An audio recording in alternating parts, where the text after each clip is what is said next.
Satu pasangan sedang berenang di laut. Pria ini sepertinya menemukan sesuatu. Dia mencoba lihat. Ternyata itu pisau dibuat dari emas. Bertatahkan banyak permata. Pria ini sangat bahagia. Dia berpikir di dalam laut pasti masih ada banyak harta karun lain. Besok mereka pakai alat profesional. Tinggalkan gadis rambut kuning di kapal. Paul menggunakan alat mulai cari. Tiba-tiba pendeteksi ledakan. Dia berpikir pasti ada sesuatu di dalam. Lalu dia menggunakan mesin meniup pasir. Sebuah meriam kuno muncul di depan mereka. Semua orang bahagia. Mereka ikat meriam kuno dengan tali. Lalu masukin 2 tas dengan oksigen ke dalam meriam. Masukin oksigen. Jadi alat apung yang lengkap. Dengan cepat, meriam itu ditarik ke atas. Tia Mai rekam momen ini dengan kamera. Dan saat ini, gadis rambut kuning di kapal mendengar suara klakson. Ternyata itu adalah penjaga laut.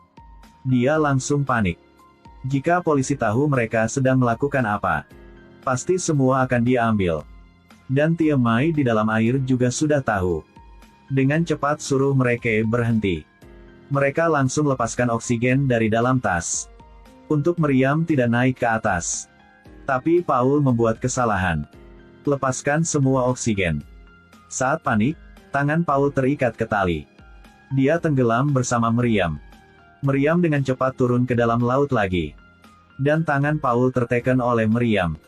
Rekan melihat itu langsung turun untuk bantu. Tapi tidak tahu mereka melakukan apa. Juga tidak bisa angkat meriam itu. Yang lebih buruk adalah, oksigen punya mereka hampir habis.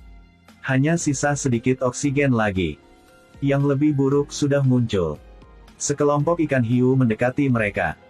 Untungnya ikan hiu ini masih kecil. Tidak bisa menyakiti mereka. Tapi siapa yang bisa katakan tidak akan ada ikan hiu besar datang? Saat bahaya itu, teman buka alat-alat berat di badan. Dia angkat meriam dengan semua kekuatan dia. Tangan Paul berhasil tarik keluar. Mereka akhirnya bisa kembali ke kapal dengan selamat. Paul melihat polisi jadi langsung obrol dengan senang hati. Ternyata mereka adalah teman. Setelah obrol polisi langsung pergi. Walaupun sudah hilang meriam itu. Tapi mereka tidak menyerah. Pagi hari berikut, mereka langsung ke area laut ini. Dan menemukan barang membuat mereka lebih semangat lagi. Pria ini melihat satu batu kuno. Dia langsung naik ke atas mau kasih tahu ke teman. Tapi teman berpikir dia ingin dapat uang hingga dia sudah gila. Tapi Paul kasih tahu mereka. Ini adalah batu kuno. Intinya ada satu kapal tenggelam di area ini. Untuk mencari harta karun di kapal itu. 4 orang langsung turun ke laut untuk cari tahu. Tapi setelah mencoba cari, mereka hanya menemukan sampah. Saat Paul masih cari, dia melihat ada cahaya tidak jauh dari sana. Paul mencoba ke sana untuk melihat. Ada satu pesawat jatuh. Dia langsung membawa teman untuk cari tahu. Mereka baru ke pintu. Melihat di dalam ada banyak narkoba. Paul melihat dan tidak tahu harus melakukan apa. Gadis rambut kuning kasih saran, jual semua dan menghasilkan banyak uang. Paul walaupun sedikit kesentuh ke hati. Tapi dia tidak mau melanggar hukum.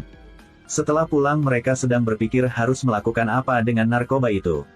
Jika mereka melapor polisi, polisi akan tutupi laut itu. Dan mereka tidak akan bisa mencari harta karun lagi. Jadi semua bernegosiasi. Memutuskan cari harta karun baru lapor ke polisi.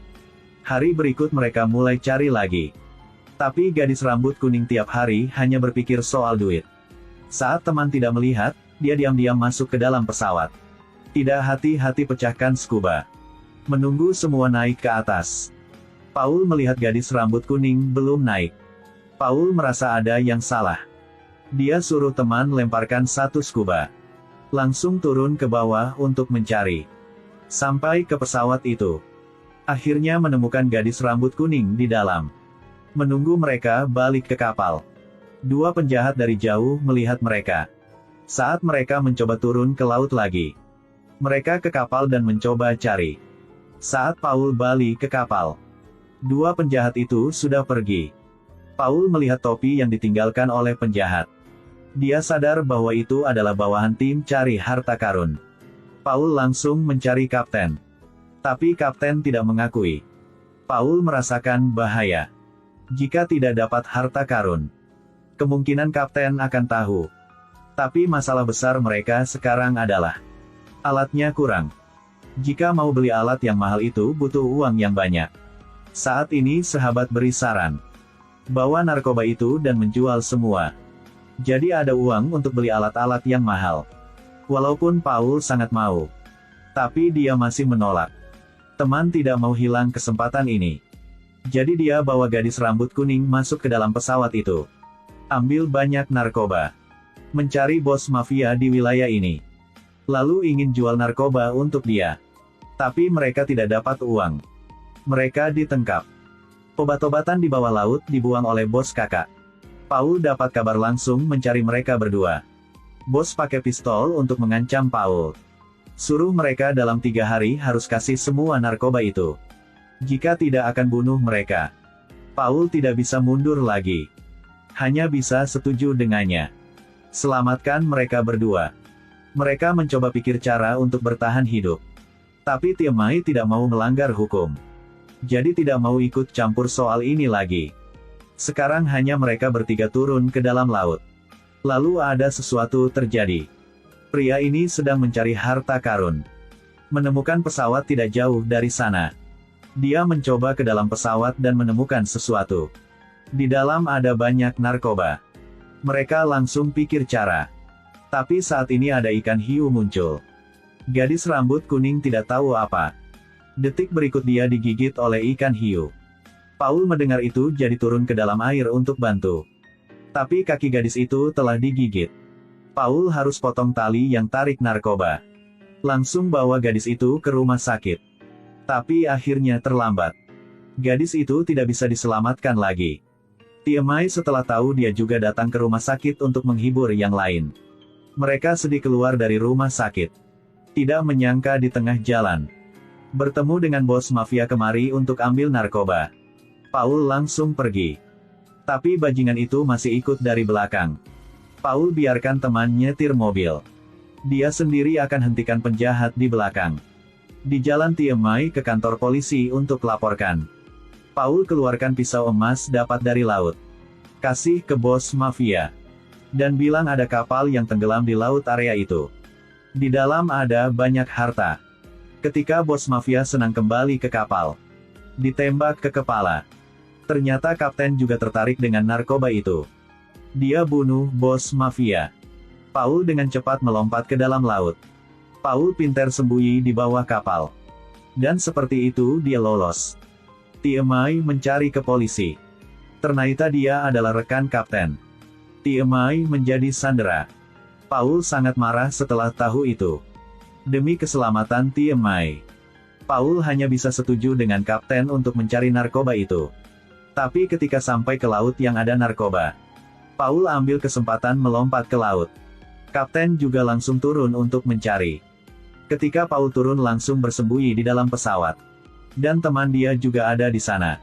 Orang punya kapten datang. Mereka mencekik satu orang hingga tewas. Lalu menggunakan panah untuk mati satu lagi. Ikan hiu mencium bau darah.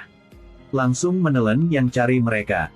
Dan Tiemai di kapal juga ada kesempatan untuk kabur. Tapi penjaga di kapal tidak biarkan dia pergi. Saat bertengkar dengan penjaga, Tiemai ambil kesempatan tarik orang itu ke laut. Lalu tendang dia. Ikan hiu di belakang langsung gigit orang ini. Akhirnya hanya kapten yang masih hidup. Dia ambil pistol dan ingin tembak Paul. Di saat bahaya, Paul pecahkan scuba. Penutup dibuka. Oksigen di dalam langsung terbang ke arah kapten. Akhirnya membuat meledak. Dan Paul di saat bahaya juga berhasil keluar. Kapten dan narkoba hancur. Berapa bulan kemudian, Paul dan teman penyelamatan museum. Ketika mereka angkat meriam, ikat tidak bisa menahan jadi keputus. Meriam langsung tenggelam ke dalam laut lagi. Tabrak ke kapal di dalam laut. Kali ini mereka beruntung. Ada banyak emas bersembunyi di dalam kapal itu. Akhirnya mereka berhasil menemukan barang berharga miliaran. Satu pasangan sedang berenang di laut. Pria ini sepertinya menemukan sesuatu. Dia mencoba lihat. Ternyata itu pisau dibuat dari emas. Bertatahkan banyak permata. Pria ini sangat bahagia. Dia berpikir di dalam laut